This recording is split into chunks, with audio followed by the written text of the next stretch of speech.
দিশা আমাদের পথ প্রদর্শন করে, আর আমরা এই দিশার মধ্যেও পবিত্র অপবিত্র, শুভ অশুভ জিনিস খুঁজে পাই। কিন্তু প্রশ্ন হলো এটাই যে সত্যি কি এই দিশা পবিত্র বা অপবিত্র হয়, শুভ বা অশুভ হয়? সত্যি কথা বলতে দিশা শুধুই একটা দিক মাত্র, কিন্তু সেই দিকে যে ব্যক্তি থাকেন তার কর্ম হয় শুভ হয় নয় অশুভ হয়। যেমন ধরুন সূর্য, যাকে ছাড়া আমাদের জীবন চলতে পারে না, উনি উদিত হন পূর্ব দিক থেকে, এবং এই কারণে সূর্য মহান নন বা পবিত্র নন যে উনি পূর্ব দিক থেকে উদিত হন। উনি এই কারণে মহান কারণ উনি আমাদের সকলকে প্রকাশ প্রদান করেন, এবং পূর্ব দিক এই কারণে মহান কারণ সেদিক থেকে সূর্যোদয় হয়। এবার সূর্যাস্ত হয়ে থাকে পশ্চিম দিক থেকে, আর তাই বেশিরভাগ মানুষ পশ্চিমকে অশুভ মনে করেন, অপবিত্র মনে করেন। সেখানেই যদি আমি উত্তর এবং দক্ষিণের কথা বলি তাহলেও সেই একই ব্যাপার। উত্তর দিকে যদি আমরা কখনো যাত্রা করতে চাই তাহলে আমরা নিঃসংকোচে কোনো ভাবনা চিন্তা ছাড়াই যাত্রা করতে পারি। সেখানেই দক্ষিণ দিকে যদি আমরা যাত্রা করতে চাই তাহলে আমরা শুভ মুহূর্ত খুঁজি। কারণটা কি? কারণ উত্তর দিকে হিমালয় পর্বত আছে, যেখানে আমরা জড়িবুটি খুঁজে পাই, যেখান থেকে পবিত্র নদী প্রবাহিত হয়। সেখানেই দক্ষিণ দিকে আছে বিশাল নোনা জলের সাগর। এমন একটা স্থানও আছে যেখানে লঙ্কাপতি রাবণ থাকতেন। আর হয়তো এই সকল কর্মের কারণেই আমাদের দৃষ্টিভঙ্গি এমন হয়ে গেছে। তাই আপনার কর্ম সবসময় যথাসম্ভব শ্রেষ্ঠ রাখুন, কারণ আপনার কর্ম শুধু আপনার জন্যই নয়। আপনি যেখানে আছেন, আপনার কুল, আপনার স্থান, আপনার দিশা, এই সব কিছুর ওপর তার প্রভাব পড়বে। তাই সবসময় শুভ কর্ম করুন এবং আমার সাথে ভালোবেসে বলুন রাধা রাধা। অর্থ, দ্বিতীয় পুরুষার্থ। এই অর্থ বলতে বেশিরভাগ মানুষই ধন মনে করেন, কিন্তু যদি অর্থের তাৎপর্য শুধুমাত্র ধন হয় তাহলে তা কিন্তু অত্যন্ত অনর্থকারী। তাহলে অর্থের অর্থ কি? অর্থ সেটাই যা আমাদের জীবনের জন্য প্রয়োজনীয়, যা আমাদের সুখ দান করে, শান্তি প্রদান করে, কারণ সেটাই সবথেকে মূল্যবান।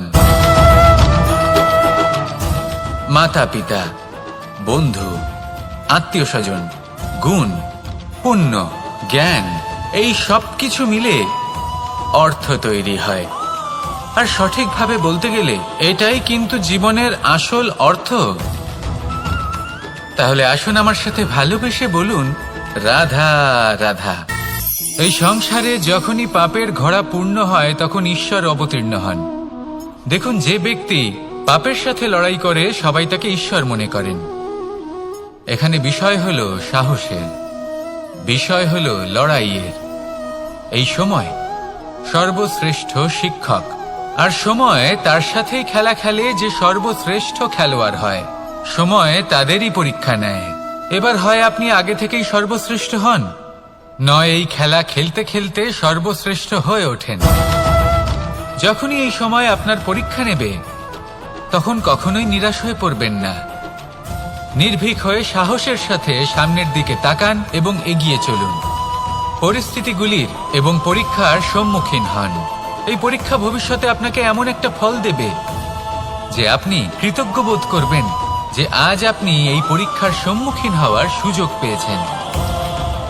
আসুন আর আমার সাথে ভালোবেসে বলুন রাধা রাধা। আমরা আমাদের জীবনের লক্ষ্য প্রাপ্ত করার জন্য কি না করে থাকি।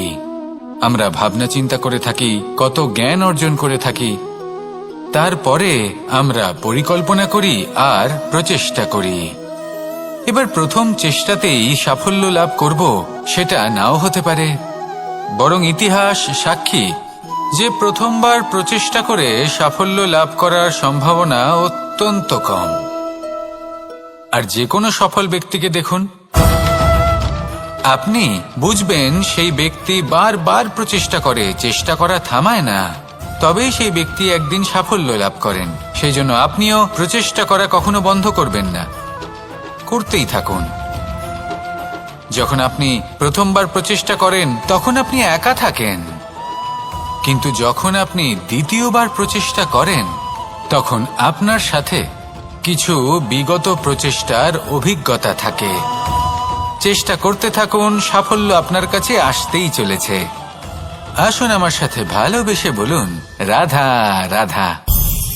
আমাদের সকলের জীবনে একটা লক্ষ্য থাকে যেটা আমরা লাভ করতে চাই। ঠিক যেন একটা প্রতিস্পর্ধা বিদ্যমান যে কে সবথেকে আগে নিজের লক্ষ্যে পৌঁছতে পারবে। আর সেই জন্য আমরা সকলেই খুব তাড়াতাড়ি এগোতে চেষ্টা করি, বড় এবং দীর্ঘ পদক্ষেপ ফেলি যাতে তাড়াতাড়ি নিজের লক্ষ্যে পৌঁছতে পারি।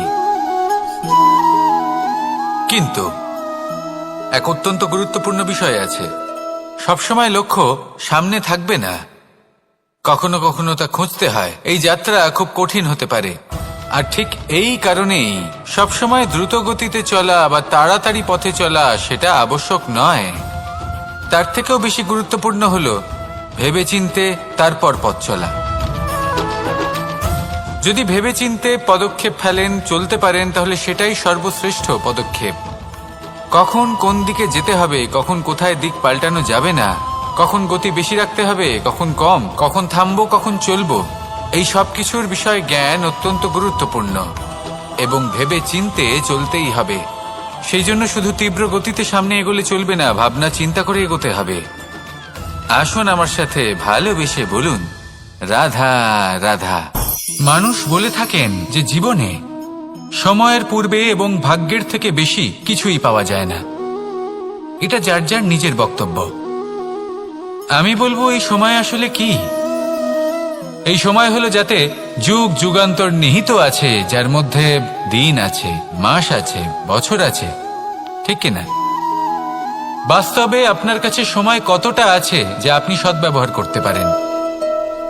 তখন থেকে আছে যখন থেকে আপনি নিজেকে বুঝতে শুরু করেন। ততক্ষণ আছে যতক্ষণ না আপনি এই সংসার ছেড়ে চলে যাচ্ছেন। শুধু এটুকু সময় আছে আপনার কাছে। আর যদি ভাগ্যের কথা বলা হয়, তাহলে ভাগ্য হলো সেই পরিস্থিতি যখন মানুষ নিজেকে সময়ের হাতে সমর্পণ করে দেন, তাকে ভাগ্য বলে। অর্থাৎ আপনি জীবনে পরিশ্রম করেছেন, বিপদের সম্মুখীন হয়েছেন, সামনে এগিয়ে গেছেন, কোথাও পৌঁছে গেছেন, এবং তখন আপনার মনে হলো যে ব্যাস এখানেই থেমে যাওয়া উচিত। তাহলে সেটাই হবে আপনার ভাগ্য। যদি ভাগ্যের কথা বলা হয়, তাহলে বলবো সত্যবানের ভাগ্যে মৃত্যু লেখা ছিল, কিন্তু সাবিত্রীর কর্ম তাকে পুনর্জীবিত করে তুলেছিল। অর্থাৎ এই ভাগ্য বদল করা সম্ভব কর্ম এবং পরিশ্রমের দ্বারা। ভেবে দেখুন, রাবণ মাতা সীতাকে হরণ করেছিল।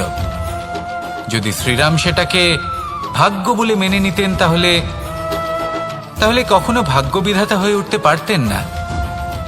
ভাগ্য হলো একটা বাঁধন যেটাকে ভেঙে ফেলা খুব প্রয়োজনীয়। নিজের লক্ষ্যের কাছে পৌঁছতে হবে। হতেই পারে এই লক্ষ্য হলো পরমাত্মার কাছে পৌঁছে যাওয়া। আপনি যদি পরমাত্মার কাছে পৌঁছতে নাও পারেন, তাও সেই পথে কিছুটা অগ্রসর হতে পারছেন, তাই না?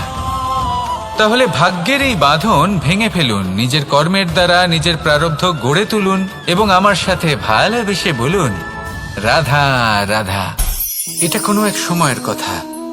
একটি শেয়াল ভুলবশত একটি নগরীতে প্রবেশ করে এবং সে সেখানে হঠাৎ ধোপাদের পাড়ায় প্রবেশ করে। নীল রং গোলা জলে পড়ে যায়। কোনো ক্রমে পালিয়ে পালিয়ে আবার সে বনে ফিরে আসে। অন্য সব প্রাণীরা ওকে দেখে আর ভয়ভীত হয়ে পড়ে। তখন সেই শেয়াল ফোন দিয়ে এটে সবাইকে বলল যে আমি হলাম দেবদূত আর তোমাদের সকলকে রক্ষা করতে এসেছি। সবাই ওর কথা মেনেও নিল। প্রত্যেক দিন ওকে ধন ধান্য খাবার এইসব প্রদান করতে লাগলো। তারপরে এমন একটি রাত এলো যেদিন দূরে কোথাও কিছু শেয়ালের দল তাকে ডাকতে শুরু করলো। আর তখন এই শেয়াল নিজেকে আটকেই রাখতে পারল না। সেও ঠিক শেয়ালের মতোই ডাকতে শুরু করলো। সকলে সেটা শুনতেও পেলেন এবং সকলে এটা বুঝতেও পেরে গেলেন যে এ হলো একটা ভণ্ড। সেই জন্য জীবনে কখনো ছলনা করবেন না। তাকে আপনি যতই লুকোনোর চেষ্টা করুন না কেন, সেটা অবশ্যই একদিন সামনে চলে আসবে। আর তার থেকেও বড় শিক্ষা হলো এটা যে কারোর জীবনে সম্পত্তি, ধন ধান্য এসব চলে আসাতে তার বুদ্ধির বৃদ্ধি ঘটে না, তার ব্যবহার শুভ হয় না। এটা তখন হয় যখন সেই ব্যক্তি সেটা নিজে পেতে চায়, তার জন্য ভাবনা চিন্তা করে, কর্ম করতে থাকে। আর যখন একজন ব্যক্তি নিজের বুদ্ধি এবং ব্যবহার উন্নত এবং শ্রেষ্ঠ করে তুলতে পারেন, তখন তিনি নির্ধন হয়েও ধন অর্জন করতে পারেন। ঠিক পদ্মফুলের মতো। একটি পদ্মফুল কিন্তু জন্ম নেয় পাকের মধ্যে, তারপরেও এই পদ্মফুল দেবতাদের প্রসাধনের অঙ্গ হয়ে ওঠে। আসুন আর আমার সাথে ভালোবেসে বলুন, রাধা রাধা।